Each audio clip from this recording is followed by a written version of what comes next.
Man investigating strange noise in his house finds an unlikely sight.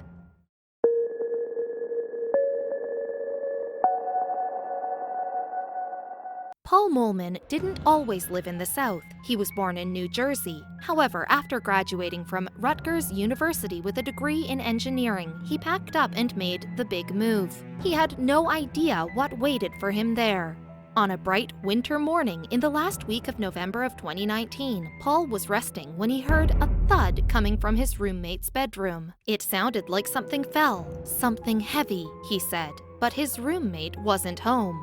Paul was rightly unsettled by this sound, so he got up to investigate. He opened the door to his roommate's bedroom and cautiously entered, having no idea about the strange sight that awaited him.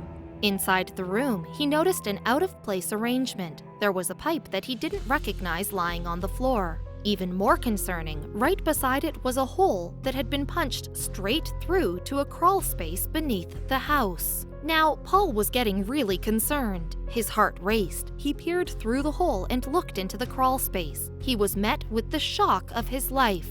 Staring back at him from the hole was a single eye. His worst fears had been realized. There was a person down there. It was a Caucasian dude. He was wearing a shirt. He had no shoes on, Paul remarked. Paul realized the situation was rapidly escalating. He had to take some more serious steps to protect himself and his home. Grabbing his .22 caliber firearm, he informed the man that he was in possession of a gun. I let him know that I have a gun, Paul reflected, and I said, I don't want to shoot you, but what are you doing? He called the police and they arrived quickly. However, even the authorities had a hard time luring the man out of his hiding place. Finally, the cops successfully brought the suspect out of the crawl space. But Paul was surprised. The suspect wasn't a shirtless white man.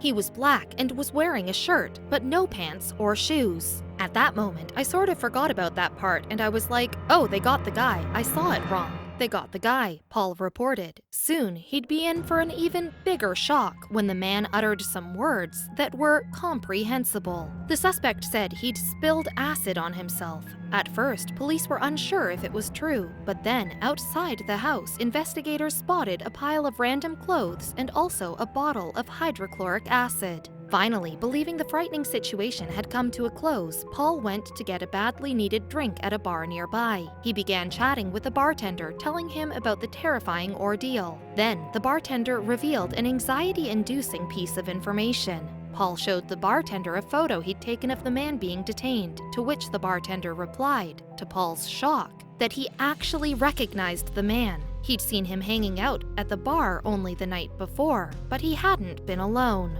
To confirm this guy was the same person who had been sneaking around Paul's house, the bartender pulled up surveillance footage from that night. The clip showed two people messing around outside the venue, the detained suspect and the white guy he'd seen initially. All of Paul's fears from earlier in the traumatic day came rushing back. He hadn't been wrong before. He should have trusted his instincts. All the alarm bells were raised, and he now had a reason to believe that his house hadn't been cleared of unwanted intruders. The homeowner phoned the police for a second time that day. Authorities reviewed the surveillance footage for themselves and then turned to Paul's house to execute a second search. They found the crawl space below to be empty, but this wasn't the end of the fiasco.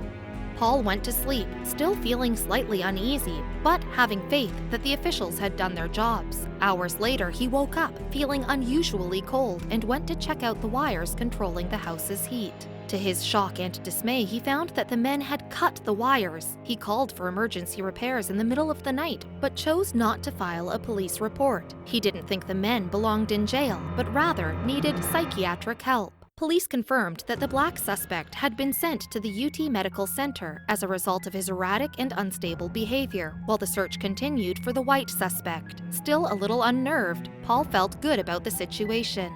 This could have easily escalated to deadly violence had Paul not been careful. Horror stories from those who acted rashly when they believed that there was an intruder in their home left him feeling grateful he reacted the way he did,